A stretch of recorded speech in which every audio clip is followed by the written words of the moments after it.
Boy, do I have a story for you. So I have a client, they decided to keep their property as a rental. This was quite a few years back.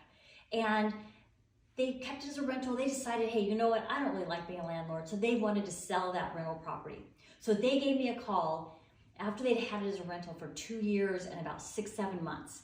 And they still had to get their tenant out of the property. We still had to get it prepped for sale and get it sold. So you have 3 years from the time you actually move out of the property to sell the home and not pay capital gains tax.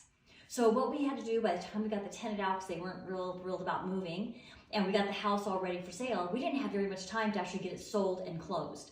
So when we went under contract, we were only going to close about a week prior to their 3-year anniversary. And if it goes over even 1 day, they're going to pay capital gains, which was going to be, in their case, about $50,000 to $60,000. So they did not want to pay that capital gains tax. Obviously, who would? So we actually had to write it into the contract that if the buyer did not close on time, the seller had the right to cancel the transaction and not sell the home.